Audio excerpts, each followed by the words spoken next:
Magandang araw sa ating lahat. Ako nga pala si Arian Grace Jumatas. At ako naman si Kyle Angela A. Suarez. At ang aming papel pananaliksik ay pinamagatang Isang pag-aaral sa paggamit ng wikang Filipino sa pagtuturo sa mga unang taon ng Information Technology ng Eastern Visayas State University. Para sa pagsisimula, amin namang ipapahayag ang introduksyon na kung saan aming ipapaliwanag ang aming problema, motibo at layunin ng pananaliksik na ito. Ang wika ay mahalagang kasangkapan sa edukasyon at komunikasyon, lalong-lalo na sa pagtuturo ng masalimuot na larangan tulad ng agham at teknolohiya. Sa Pilipinas, Ingles ang pangunahing medyum ng pagtuturo sa teknikal na asignatura, ngunit nagiging hadlang ito sa pag-unawa ng maraming mag-aaral. Sa parteng ito, tatalakay naman ang dalawang pangunahing wika ang ginagamit sa mga klase. Ito ang Filipino bilang pambansang wika at ang Ingles bilang wika ng agham at teknolohiya. Mas madaling maunawaan ng mga mag-aaral ang Filipino kaya't nagiging mas epektibo ang pagtuturo at mas malalim ang koneksyon ng guro at mag-aaral. Samantala, ang Ingles naman ay ginagamit sa mga asignaturang technical at scientifico tulad ng information technology dahil sa globalisasyon.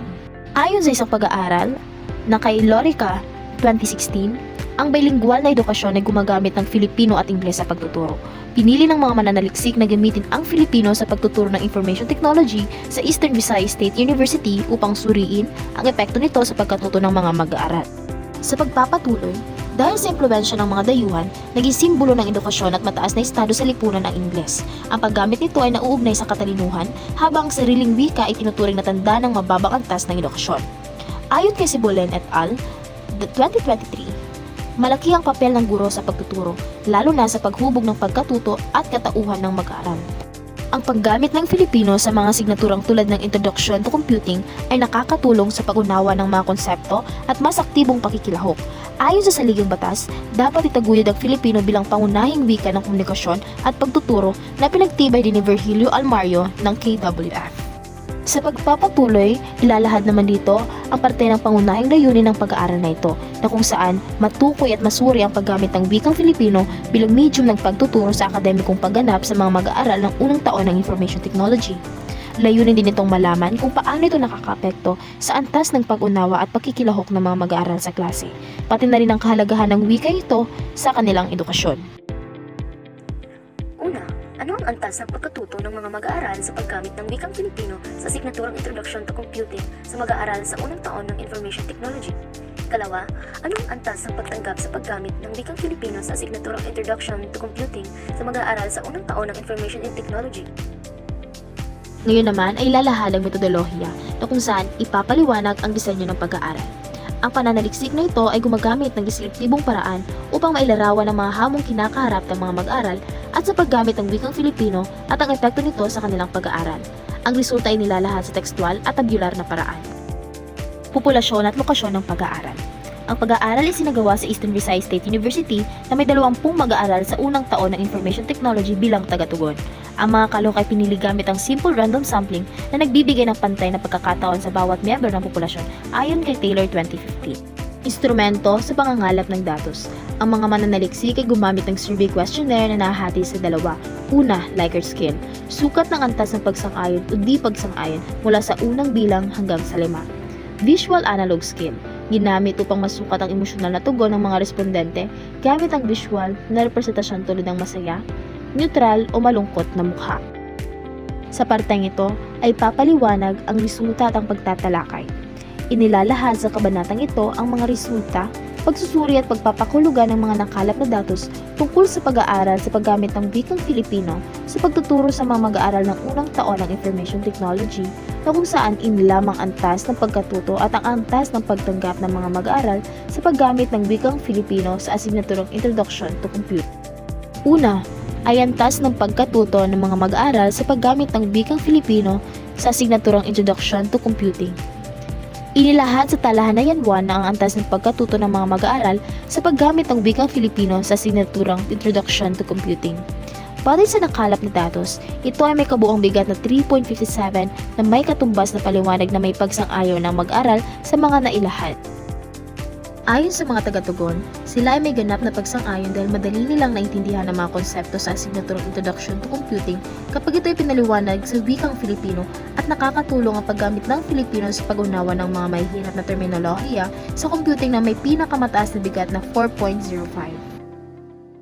Batay sa resulta, ang pahayag na nagiging mas aktibo ako sa klase kapag ginamit ang Filipino sa mga talakayan tungkol sa computing ang nakakuha ng mababang bilang na 3.50 na nakahanay sa walang panig sapagkat hindi lahat ng mga mag-aaral ay gumamit ng wikang Filipino upang maging mas aktibo sa klase. Ipinapakita sa resulta na maaaring gumamit sila minsan ng wikang Filipino at minsan naman ay hindi. Ayon kina Mihila F., Calero L. at Saglado K. 2014 sa kanilang pananaliksik na pinamagatang The Methodological Strategies in the Learning Process of English Language during the second semester of 2014 na dapat palawakin ng mga mag-aaral ang kanilang bokabularyo upang magkaroon ng malawakang pag-uunawaan, sapagkat ang kakulangan ng salita sa bokabularyo ng mga mag-aaral ang isa sa nagiging hadlang sa pagtatamo ng kasanayang pagsasalita at kinakailangan madagdagan ang mga ito. Inungkay naman ni Saldagan 2021, maraming mga mag-aaral na may problema sa Filipino ay kulang sa lantad sa wika. Pinapalakas ni Nikki Calma, ang tagapangulo ng kurikulum sa Filipino ng The Learning Library, na ang paglalantad sa isang wika ay isang mahalagang salik sa pagpapadali para sa mga bata na matuto nito. Sa katunayan, dapat malantad ang isang bata sa isang wika na hindi bababa sa 30% ng kanilang mga oras ng gising upang matuto nito. Ang paglalantad na ito ay di kalidad tulad ng pampayaman na aktibidad, mga pag-uusap o kagiliw-giliw na materyales para sa pag-aaral.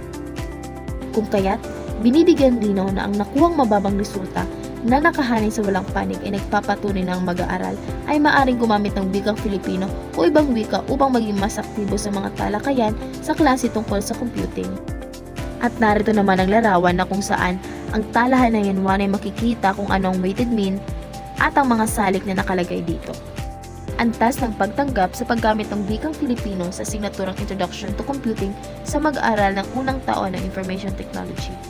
Nakasaad naman sa talahanayan 2 ang antas ng pagtanggap ng paggamit ng wikang Filipino sa asignaturang Introduction to Computing na kung saan may kabuang bilang na 2.91 na may katumbas na paliwanag sa katamtamang kasiyahan sa paggamit ng wikang Filipino.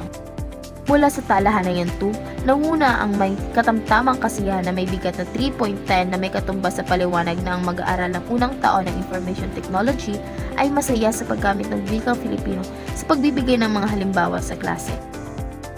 Batay sa kinalabasan ng pagsusuri, ang pagpapatuloy ng paggamit ng wikang Filipino sa asignaturang Introduction to Computing ang nakakuha ng mababang weighted mean na may katumbas na 2.60, ngunit ito ay nakahanay sa katamtamang kasiyahan na nagpapakita na ang mag-aaral ay nananatiling masaya sa paggamit ng wikang Filipino para sa asignaturang Introduction to Computing. Ayon sa isang pananaliksik na pinamagatang ang Filipino bilang wika sa matematika, isang palarawang pagsusuri sa kaso ng isang pribadong paaralan. Binibigyan din dito ang maigting pagsuporta sa UP Integrated School sa paggamit ng wikang Filipino bilang wika sa pagtuturo. Dekada 90 na magsimula ang napakahalagang pagbabago at inobasyon sa nabanggit na paaralan na kung saan Filipino ang naging wikang panturo sa lahat ng asignatura maliban sa Ingles. Dahil dito, inilalahad ang pagkakaroon ng katamtamang kasiyahan sa paggamit ng wikang Filipino para sa asignaturang Introduction to Computing ay nagpapatibay sa kahalagahan at pagpapayaman si wika at mas magbibigay ng oportunidad sa mag-aaral na tangkilikin ang wikang Filipino sa aspeto ng akademiko. At narito naman ang talahanayan 2 na kung saan makikita ang katumbas na weighted mean at ang interpretasyon nito. Ngayon naman ay ang paglalahad ng konklusyon at rekomendasyon. Ang konklusyon at rekomendasyon ng pag-aaral na ito ay nabuo matapos ang masusing pagsusuri at interpretasyon ng mga nakalap na impormasyon at datos. Konklusyon. Batay sa mga kinalabasan ng pag-aaral, nabuo ang mga sumusunod. Una, sa pagkatuto ng mag-aaral, ang paggamit ng wikang Filipino sa pagtuturo ng Introduction to Computing ay nakatutulong sa mas madaling pag-unawa ng mga mag-aaral sa mga konsepto at teknikal na termino. Karamihan sa mga mag-aaral ay nasabing mas komportable at aktibo sila sa klase kapag ginagamit ang Filipino sa talakayan. Pangalawa, sa pagtanggap ng mag-aaral, bagaman may katamtamang kasiyahan sa paggamit ng Filipino sa klase, may pagkakataon na hindi lahat ng mag-aaral ay komportable o buo ang pagtanggap dito, lalo na sa teknikal na aspeto ng aralin. Rekomendasyon. Pati sa mga konklusyon ng pag-aaral, ang mga sumusunod ay inihain. Una, gamitin ang Filipino sa mga talakayan ngunit magbigay ng alternatibong paliwanag sa Ingles para sa mga teknikal na aspeto. Pangalawa, magdisenyo ng mga aktibidad na gumamit ang Filipino upang mahikayat ang aktibong pakikilahok ng mga mag-aaral. Pangatlo, hikayatin ang paggamit ng Filipino sa mga pagsusulit at proyekto, lalo na kung mas komportable ang mag-aaral dito. Pang-apat, ipromote ang halaga ng wikang Filipino bilang kasangkapan sa teknikal na edukasyon upang mapalawak ang pagtanggap dito. At ang panghuli, para sa mga guro, isaayos ang estilo ng pagtuturo batay sa antas ng pag-unawa ng mga mag-aaral.